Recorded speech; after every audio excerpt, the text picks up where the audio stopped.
My role is to welcome Nathan. Now, I've written all about it in the handout, so you can read about it, but I wanted to just say that his presence here is very important today because this would be our very first talk on mental health.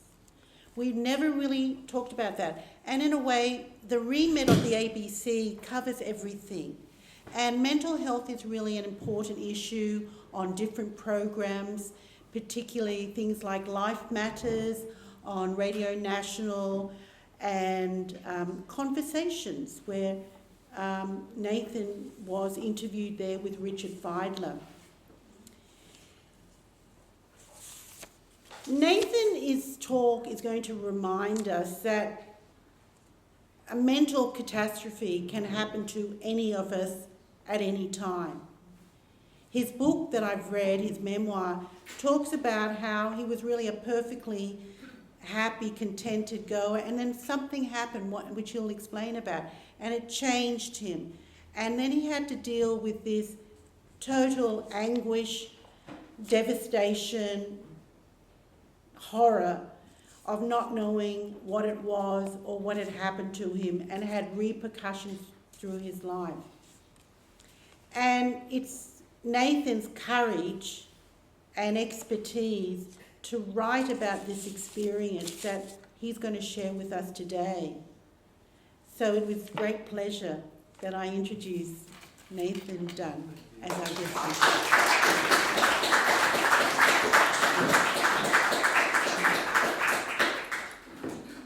Thanks very much, Janine, for that very generous introduction. And from all our positive discussion of the ABC just now, I apologise if this is going to strike a little bit more of a solemn note going forward, but hopefully it will mean it will beget even more conversation. So this book is the reason why. Sorry, is that me? Oh, sorry. I can just speak to you like this if we get any future technical trouble. So yesterday I was interviewed by Michael Lester on the community radio, and he opened with, "Nathan, this is an intense read." So that's the fair warning from Michael and Janine and myself.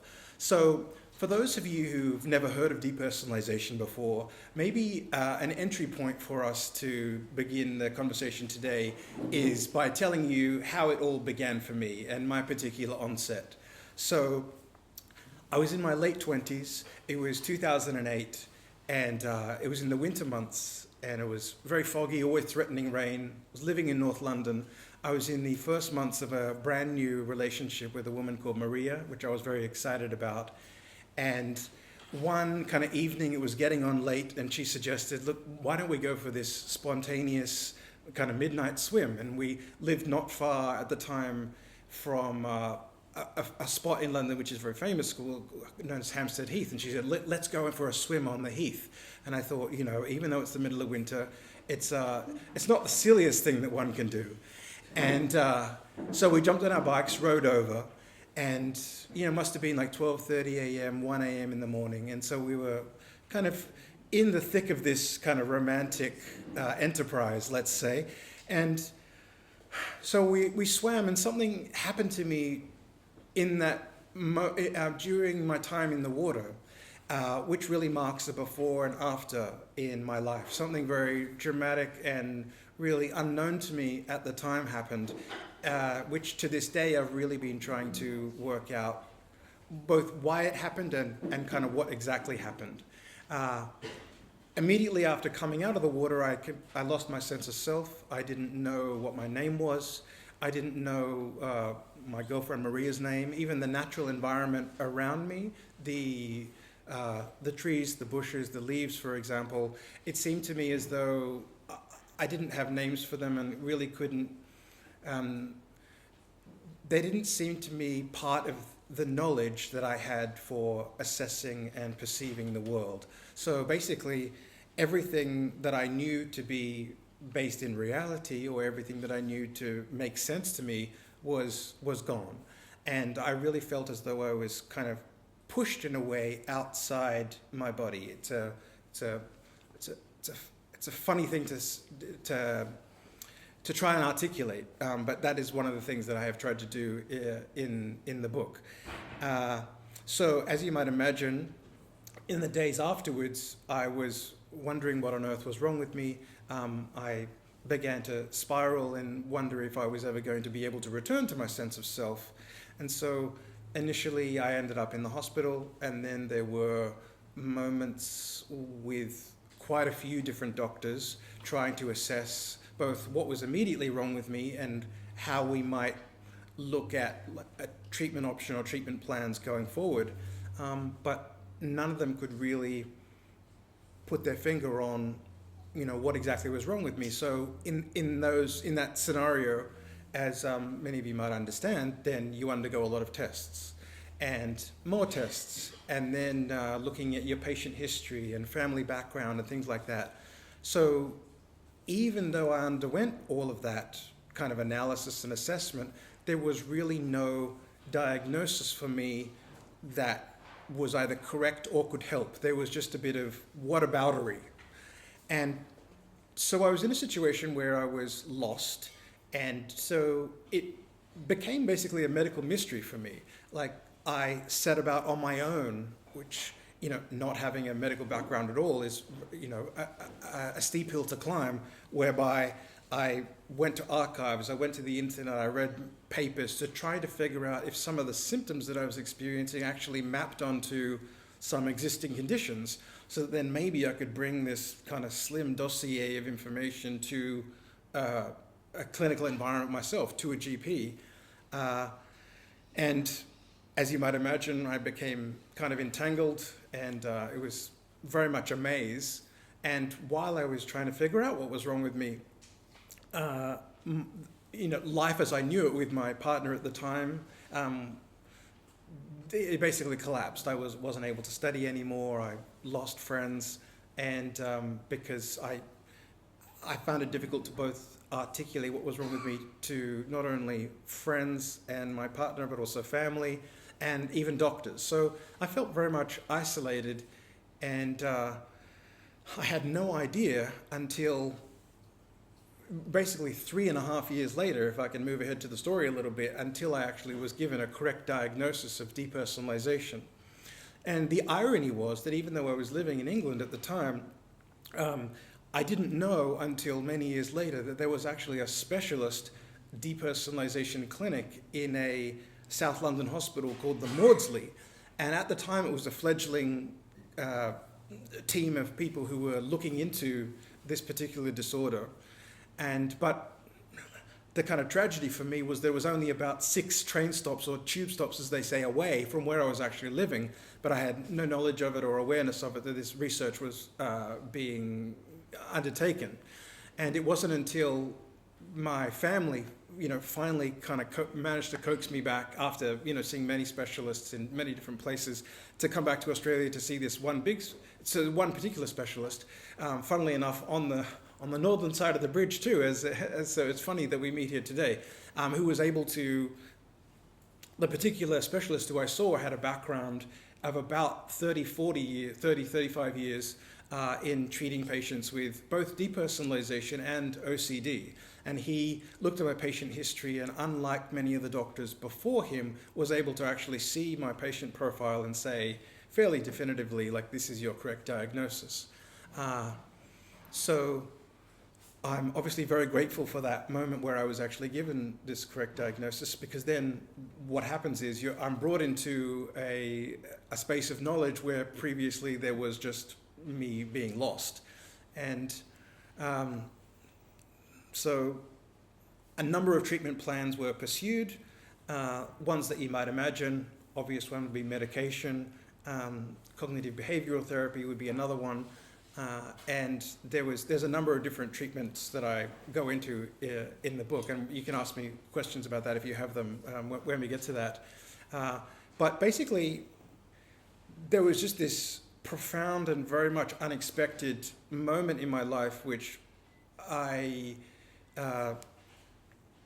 basically changed everything and has made me think about not only my life, but also the medical industry, our access to doctors, GP, the way it's funded, bulk billing, everything, the way that the big Bible of mental health, mental illness is called like the DSM, they call it. With it's a manual for mental disorders, which until I found myself in this particular lived experience in my life, I never would have occasion to look at it. And I found that many of the GPs and specialists really had no knowledge of it, nor even in their office. It was something that maybe they kind of brushed through in medical school in a couple of classes, things like that. But if I can just go back for one moment to suggest why in the beginning doctors didn't really know what was wrong with me. And that's because over the last, let me say, maybe some of you will disagree, but maybe over the last 20 to 30 years, we've become a lot better about talking about mental illness and mental health, which means that people are now very familiar with depression and anxiety. So if you think about it as buckets, those are two big buckets. And so when I presented with these particular symptoms and tried to describe it to doctors, I was immediately, this sounds like it must be something within this bucket of depression or anxiety, or maybe a mix of the two. So it was like, we know what this is. So I'm over into that box with that medication, etc., and then off I go back out onto the street. And so then there was side effects and all the kind of things that attend the body adjusting to new medication. But it obviously did not help me because it was a misdiagnosis.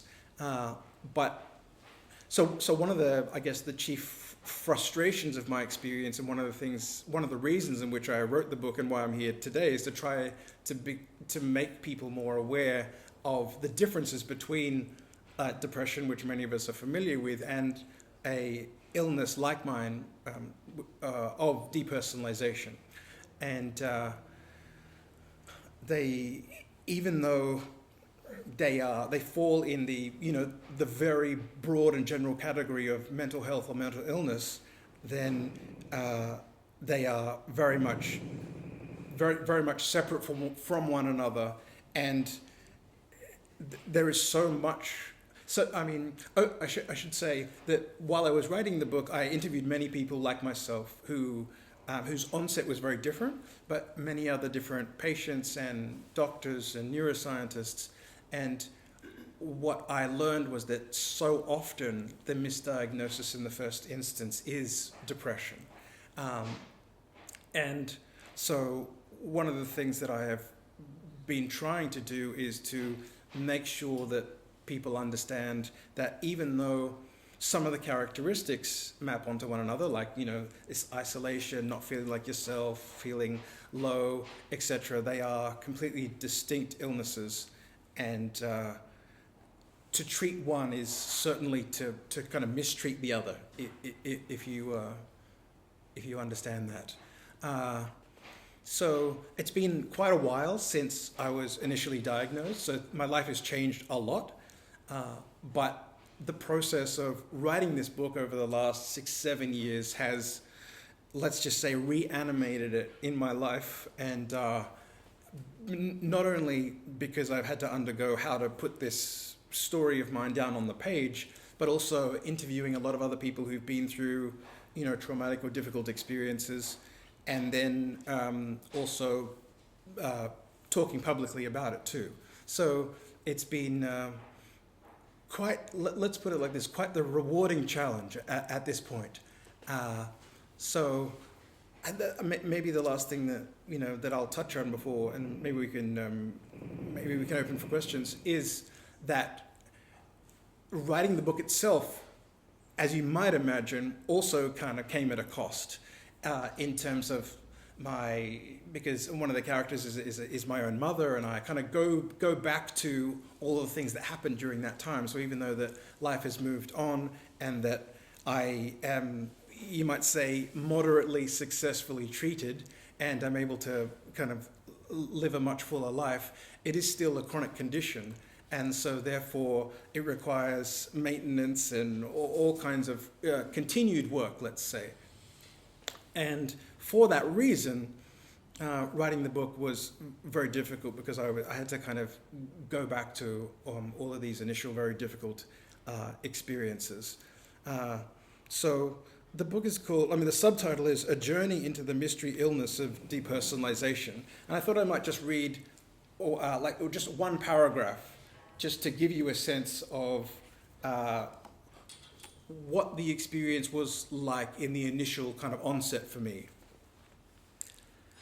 All my notions of myself were shattered.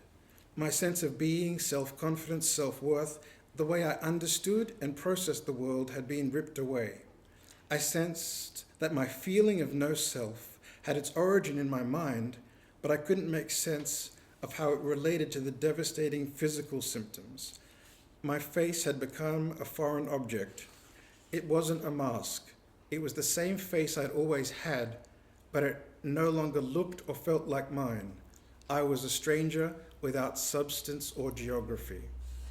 So, as Michael said yesterday, it's a bit of an intense read, but for me, I think it's both rewarding and important. So maybe there's maybe a lot to unpack or of potential interest. So if anyone has any questions, or if you'd like me to talk more about a particular aspect of it, I'm very happy to do that. And no questions are off the table, so please, have at it. I'll do my best to... Hello, Nathan. How long were you in this mind fog before you could think again? How long were you in this fog before you could... I'll try and speak in the mic again. So one of the things I didn't, now that the question has been invited, I will explain a little more. After the initial onset, after the kind of let's just say this fog took hold, then I basically entered a period where I felt like because I was not able to return to myself, then I didn't see any point in living anymore. And so that was one of the reasons why I ended up in hospital, because I tried to take my own life. So it's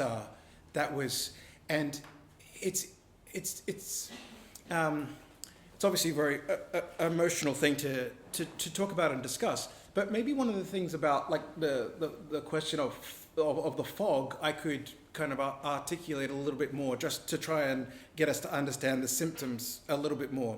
So when I say one of the chief symptoms of depersonalization and what kind of came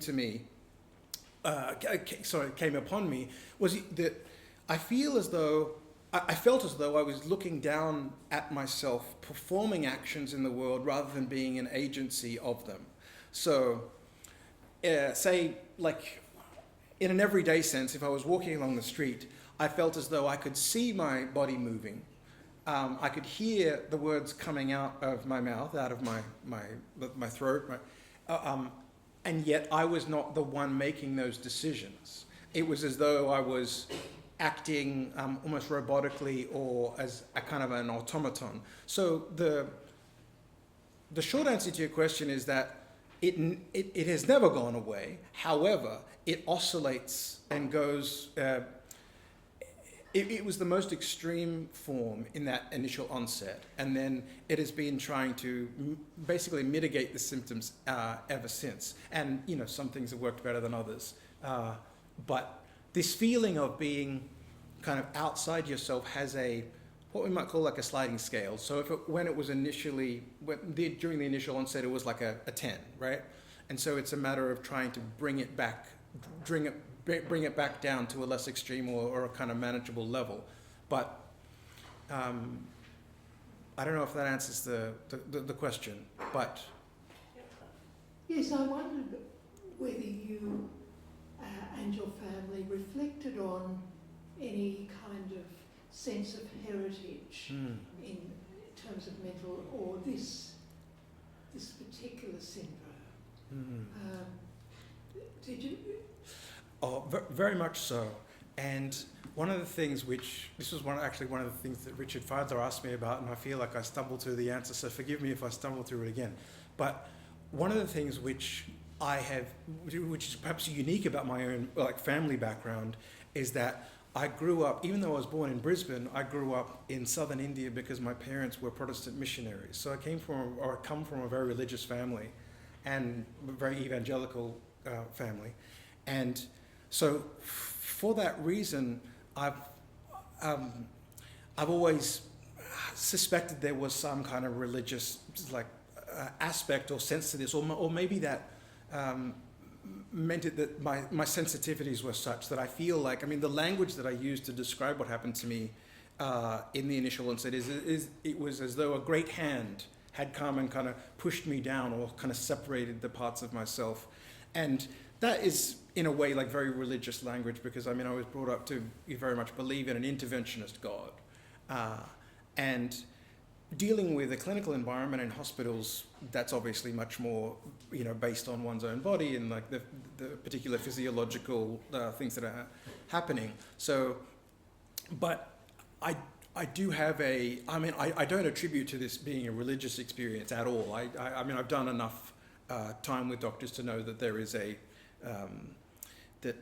there are particular things which happen in my body and my brain that are, but it's, particularly the family heritage. One of the things that was mystifying was that there was no real history of mental illness in my family. There were all these other kind of clues, but one of the, maybe one last thing to say about that is that as I have grown more aware and of the condition and met other people and patients, that I have come to conclude in my own case that a lot of it is to do with the genetic predisposition to something like this. So even though the statistics at the moment, particularly in the UK and in the US, are about 1 in 50, because this is growing for a number of reasons, which I also touch on. But yeah, in my case, genetics were involved, put it that way. I just want to say that I had a similar, not similar, but similar difficulties when I had aphasia. Aphasia is when you have a stroke, you lose your language. Yes. And I really hated being in an aphasia. So I actually wanted to go through this training. So I went to Toastmasters, and it was so frightening. But I still have this. But you keep going, and you good on you, and. Thank you. Well, in the course of my research and in writing, I actually interviewed a number of specialists who had dealt with stroke patients, and particularly this feeling of parts of the body being absent or separate were also they're also present in some particular presentations of stroke. So it's interesting that you touched on that. Thank you. Yeah. Is there an explanation as to why this suddenly appeared? You went in the water, okay, you came out, and suddenly you were different. Well, do you know what happened? Great $1 million question. I wish that I wish that I had it. There are a number of different reasons. One probably has to do with genetics. Like there was something in some part of my brain which made me more susceptible than others. However, both the environment in which I was living at the time, the particular relationship stress, none of these particular set of circumstances seem obviously dramatic enough to produce such a dramatic effect. So that's why your question is so important and pointed, because the honest answer is that I don't know, but it could be a whole bunch of these things. But when I have spoken to other people who have been diagnosed in this way, then they all have different stories. Some of the details are similar, but it is this kind of dramatic kind of break that happens where one depersonalisation specialist that I spoke to is like suddenly you're moving through life and it's as though someone just turns the off switch. It's like suddenly reality is just turned off. It's like the power box in your house. Suddenly the electricity just goes off, and then you have these kind of symptoms. And I don't, even though my particular case happened during this water moment, it's that's not something that's mapped across all patients. That was just a particular moment for me. And as you might imagine, I've been over that moment so many times over the years about why was it something about the cold? Was it something about the late night? Because so much of it was, I mean, to use a kind of cliche term, it was surreal, which doesn't really touch on, how bad and unpleasant it was. But yeah, so I wish that I knew if there was one like smoking gun, but there is not. Thank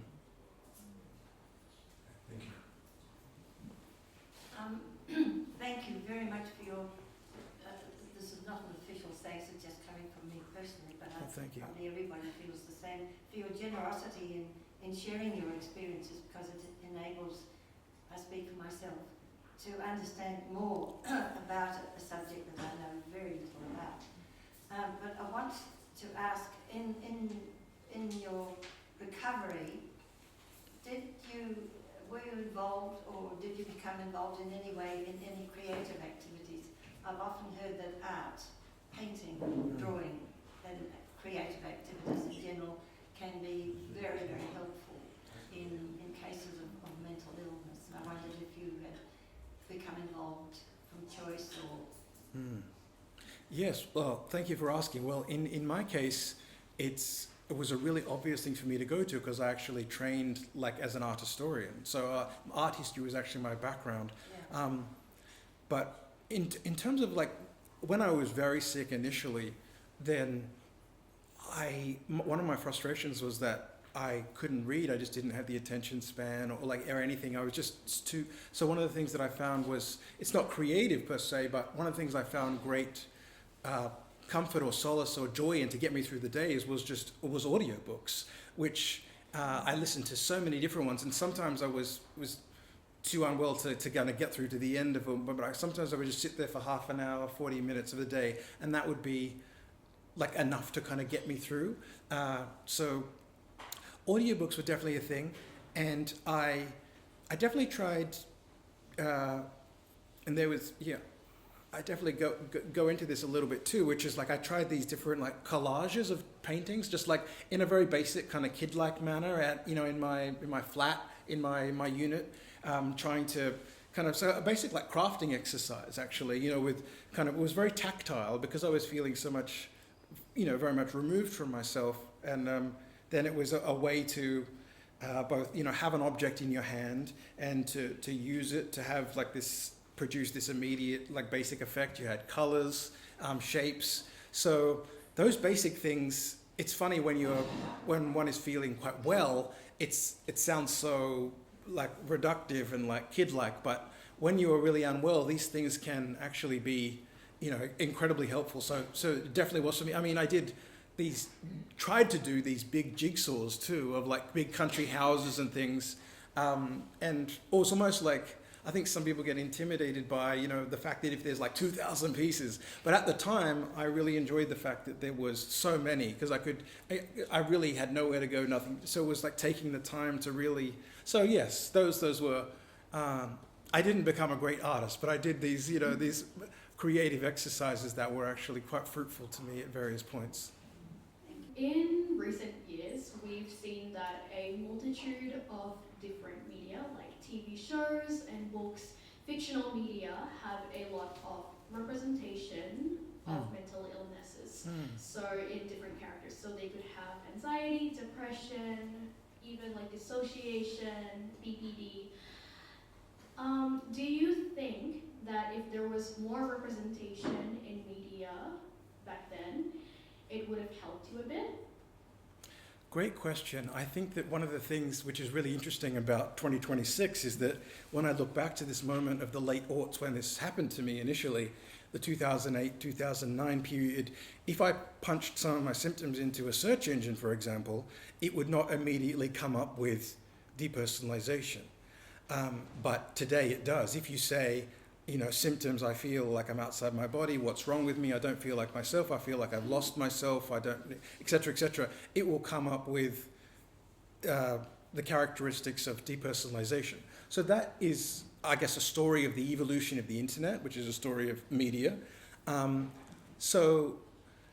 representation, particularly in like entertainment programs, I guess it certainly helps, but in my case, it's much more important for, like, at the coalface, which is doctors and clinicians, to become more aware, because I think that if a general public is exposed to strange kind of mental conditions without it being first understood by the clinical environment or hospitals, then there's a kind of cart before the horse, if you will. So my priority and my real interest is in better training for professionals.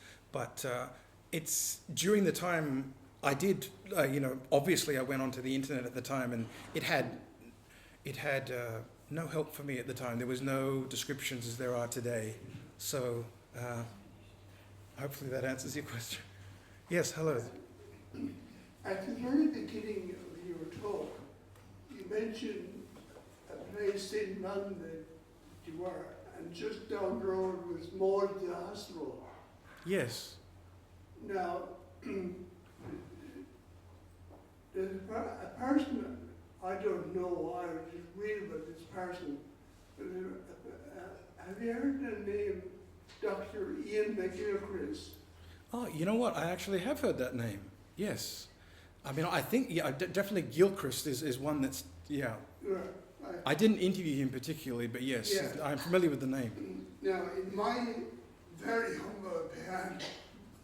humble opinion, I'd say he's in the world today at large, in the English language. He is the top person, I believe, that can look at all these things.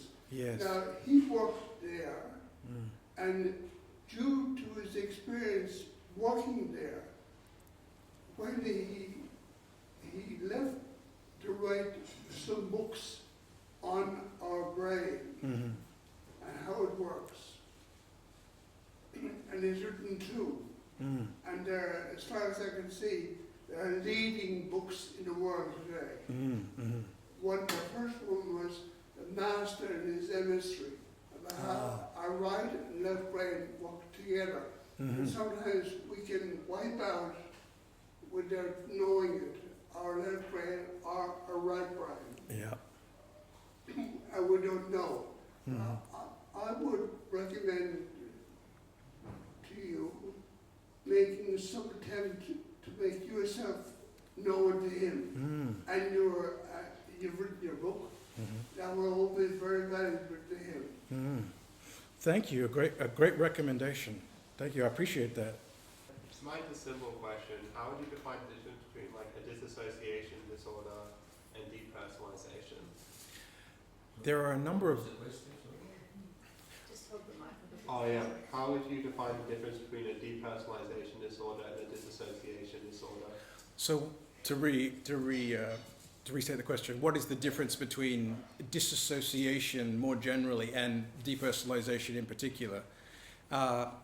The short answer is that there are a number of different dissociative disorders, and some of them present as symptoms of other conditions that occur, like a stroke, for example. Then people can have kind of a temporary dissociative experience.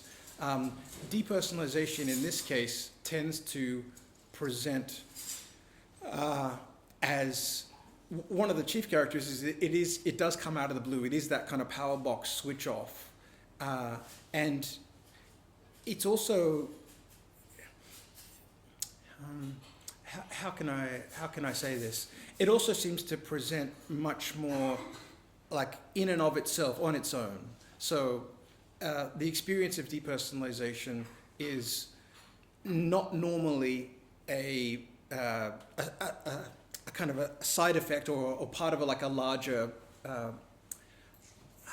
of another illness. Put it that way.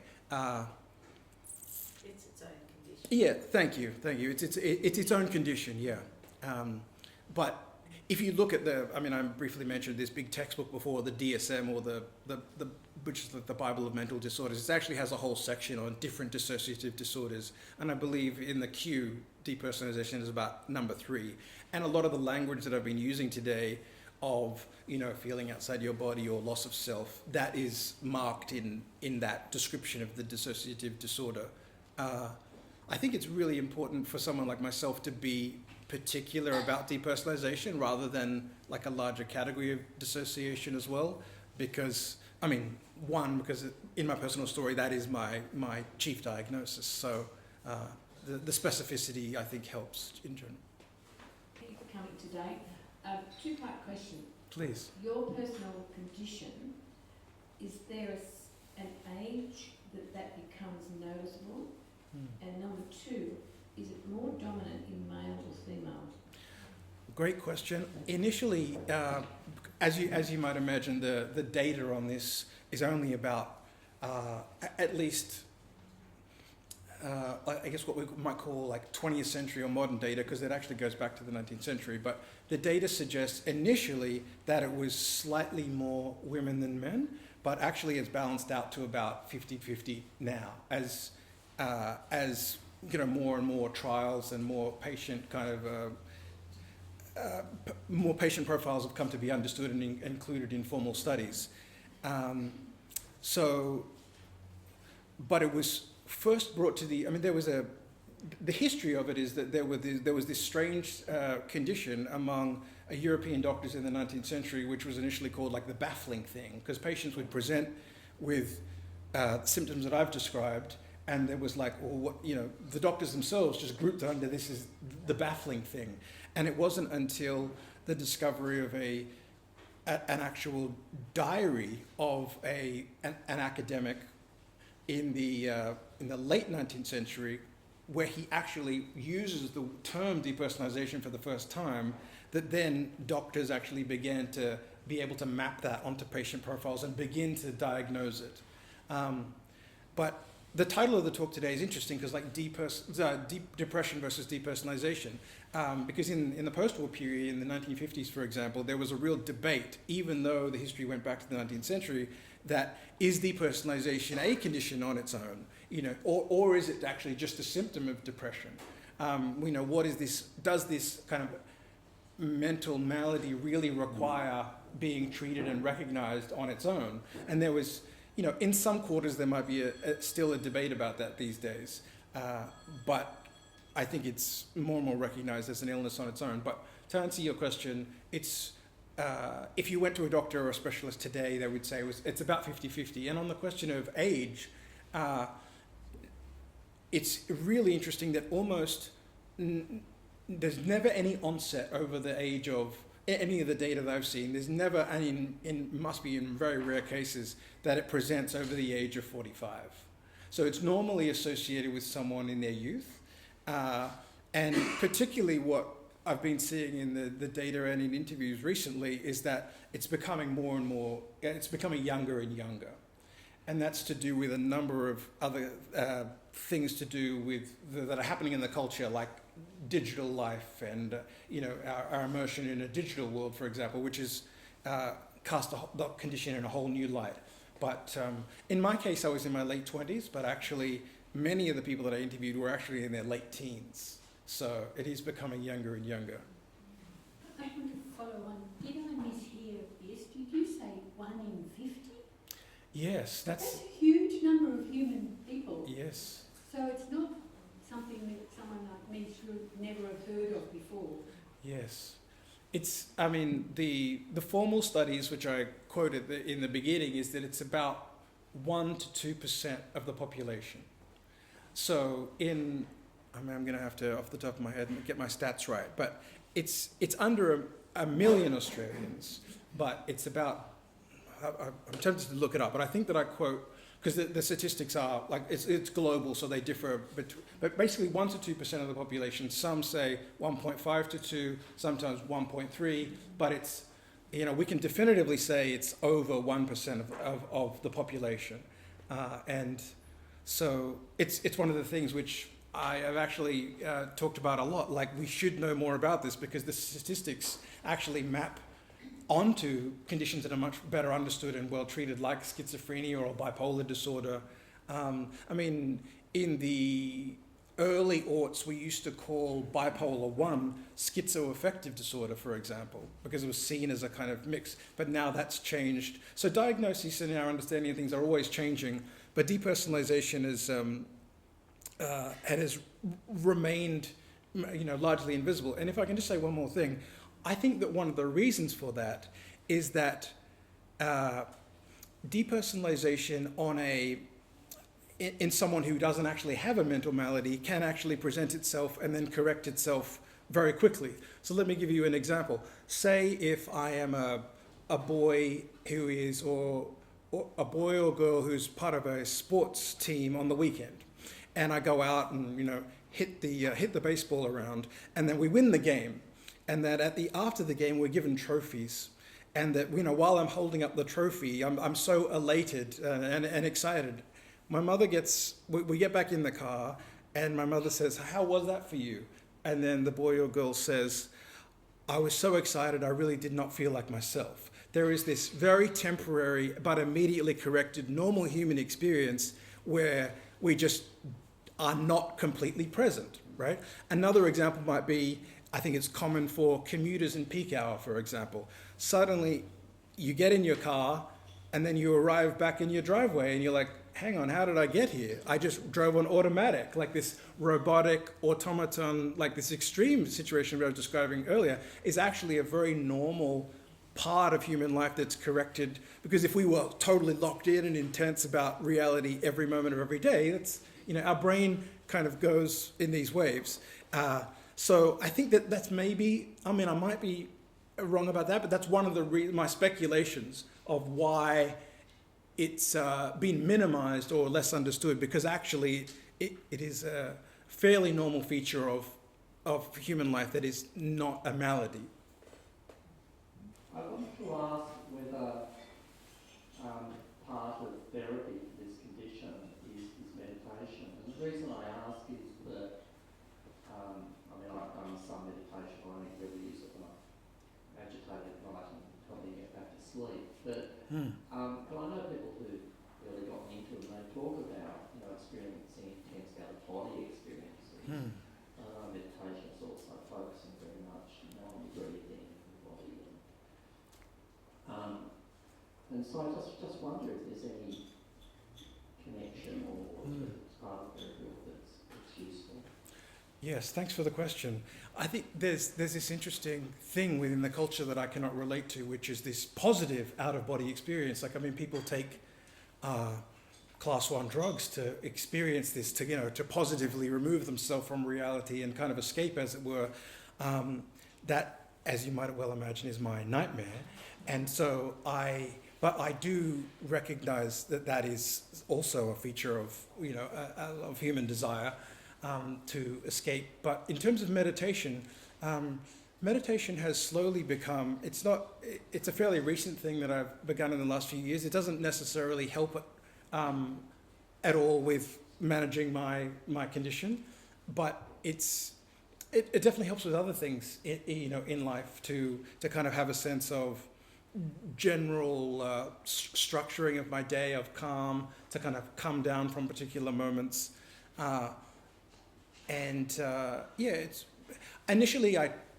initially courses of CBT and meditation did not help, which I think was why I've been so reluctant to go to it.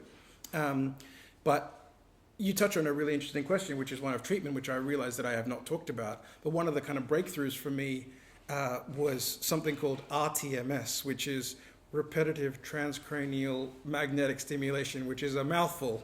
But basically what it means is that you sit in the chair and a neuroscientist or specialist is able to identify through brain mapping areas which are either flattened or underactive in some way, and through these very low, it's not an aggressive procedure, but over the course of many months, low magnetic pulses are used to reanimate particular areas of the brain which are identified. And at the time, we've been talking about this history a little bit, but at the time that was not a well-known or widely available treatment option. So mine was a very much, I wouldn't call it experimental phase, but it was in the early years of that procedure being available. Now, if you went into the CBD, for example, and saw therapists and things, they would be able to offer you courses of either it's called RTMS or sometimes just TMS. So it's much more widely available and practiced. So, but that was something that really helped me. For a start, I just want to say thanks for the talk. It was wonderful, but we hope that I do believe that you're on the way to being back to yourself. Thank you. I'd just like to ask you, because psychiatry is such a nebulous profession, Yes. as you probably can tell me.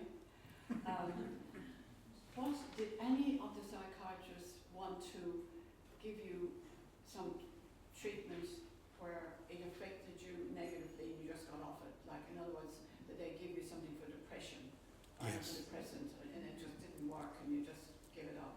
Yes, lots of them, and over many different courses, and you'll hear them talk about cocktails of drugs. You try this mix and that mix, and so when you're misdiagnosed and then you get given a course of medication, you're obviously given a course of medication which is also misaligned with your particular condition. So it's, there's all kinds of unpleasant side effects that result from that.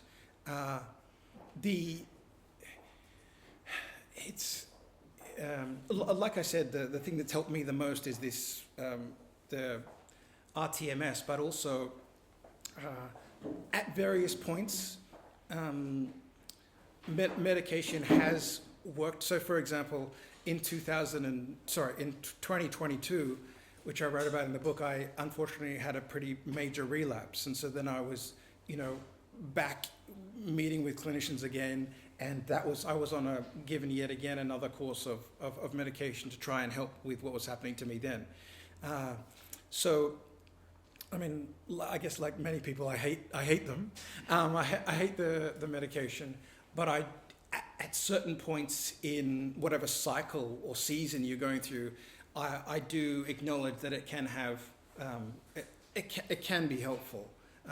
But again, I would never want to recommend anything. It's just really on each, different patient will present differently. Yeah, exactly. Yes. I think our time's up. Just wanted to say thank you so much. I think it's really hit hard because I feel like it would have helped a lot if people from my school, in my schooling years, if people had something to say about mental health as well, it would have definitely helped me a lot. I think it's important to help people to understand, because it's not that people always have to understand everything, but to have someone who listens is really helpful. Yes. Thank you. So Well, much. thank you to you all today and to Janine. Thank you. So right now, I would like to ask Elizabeth Lovell to come to the microphone.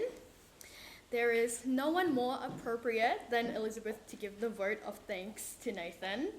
She is the Chief Executive Officer of Lifeline Harbour to Hawkesbury Sydney, a position she has held to strengthen community-focused mental health support.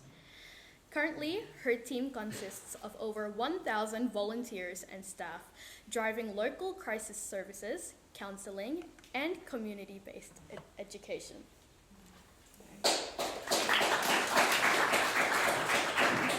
Thanks, Erycka. And thank you so much, Nathan. It's always, I think someone in the audience talked about the courage of Nathan to tell his story. I think, Nathan, some of the things, looking at your book, listening to you speak is that combination of our mental health being a combination of our physical, our emotional health, but also spiritual, and how really those three things come together, and that we are complex individuals, and no one person's mix of mental health is the same. And to unpack that, we need to look at ourselves as individuals, our physicality, but also our present and our past. So mental health is very complex. Also, I think your perseverance, Nathan, through your diagnosis journey, and how many people would not keep going with that in terms of the experience with our hospital system, and the different treatments that you encountered. I think another key message, you speak a lot about, when it actually happened, is the incredible power of our physical body over our mind. And we often talk about mind over body, but actually the power of our physical body to overtake what we want. Oh, bother. Okay, how's that? Sorry. Oh, bother. Okay, thank you for saying something. The power of our body to overtake our mind is just incredible, and whether it does that to protect us from something or to really identify that there's something underlying we need to look at. But also the ability to say, well, I want to fix my mind, and our body sometimes says no for a while. But I think, Nathan, the other thing is the hope that even if we do have a long-term condition or a long journey towards health, we can keep living. And that's certainly our work in Lifeline, is that even though life might be tough for a long time, and we can't see the light, or we have bereavement, or we have chronic illness, we do want to have connection, and we do want to have hope. So I applaud you for telling your story, because as Coral said, if you tell your story, you're inspiring and also helping others connect with their own journey. So thank you very much, and congratulations.